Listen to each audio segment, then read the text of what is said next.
So first, let's just talk about, okay, what's quantum mechanics all about? And the short answer is it's a field of physics that tries to look at the fundamental elements of the universe, subatomic particles, atoms, the behavior of energy transformations in a term that can be measured and understood. When we boil down an element of energy into the most finite quantifiable measure, that's a quantum or a quanta. Like a photon is a quanta for light. Now, when we start analyzing and looking at energy and energy transformations and conversions in this way, what we come to and what we understand is there are certain principles that kind of behave differently than classical physics would have us believe. So we see the subatomic world as distinct from the material world that we all exist in. So ultimately, quantum mechanics is a field of study of how that world works. And it's one of those cool terms. You know, I know back when I was a young physics student, I wanted to be a specialist in quantum mechanics just because it sounded cool. And it is cool.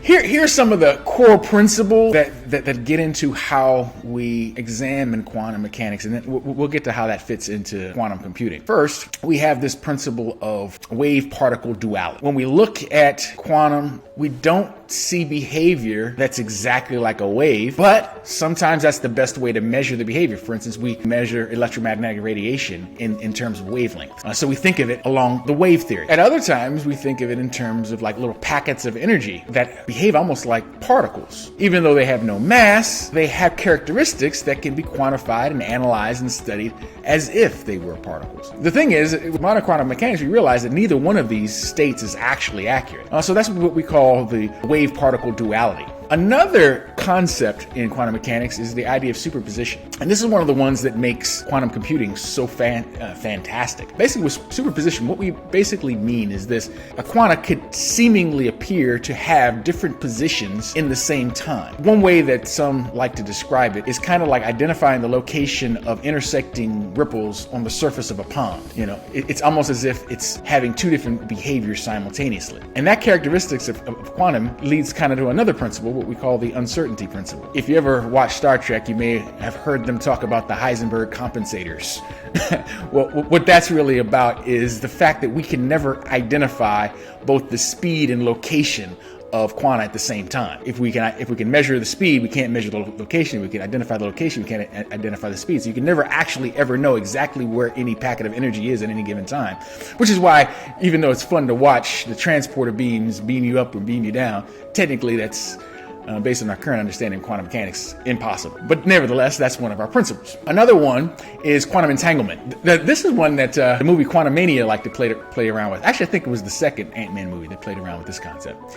And this is the concept that two quanta can actually be entangled and be part of the same system, having an effect on each other, irrespective of the proximity to each other. So the idea that you could literally have two entangled quanta separated by light years, and yet, because they're part of the same system, existing in some other state of reality that we really can't fully understand yet, they can affect one another. It's the combination of entanglement and superposition that gives us the ability to do some really, really fantastical things in quantum computing. Instead of using base 2 numbers, which are fixed, finite, what they are is what they are, instead of using what we call bits, we use quantum bits or qubits. And because of the superposition principle, they can hold different values and be used to define complex states beyond just the simple on and off state that we get with binary. They can be all of that at the same time and many more. So the idea of dealing with simple number systems as a way of encoding a qubit, it's potentially infinitely more complex than that.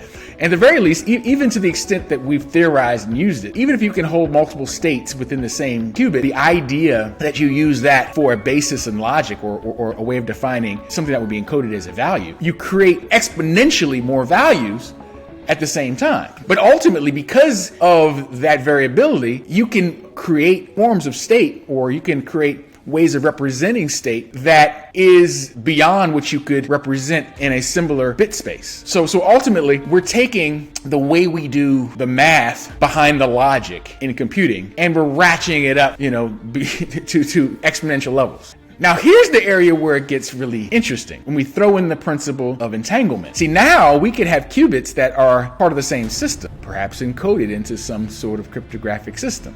then we can actually build with quantum cryptography systems where you don't have to actually even have a key exchange. You simply only have to entangle the keys on the counterpart systems, and wherever they are in the world, your key can open and close your crypto encrypted mechanism, which creates a very, very strong basis of authentication without having to worry about ever compromising key exchange. These are the sort of things we do now. So all that is just kind of some of the goofy fun stuff about quantum computing. Thanks for watching this clip of the Cyber Guys podcast. If you like this video, be sure to drop us a like and leave us a comment to let us know what you thought. If you haven't already, don't forget to subscribe to the channel for more great content like this. By subscribing, you'll be the first to know when we upload a new video, and you'll never miss out on the latest Cyber Guys updates. Take it easy out there. Remember, stay safe, be secure, be sure. We'll see you next time.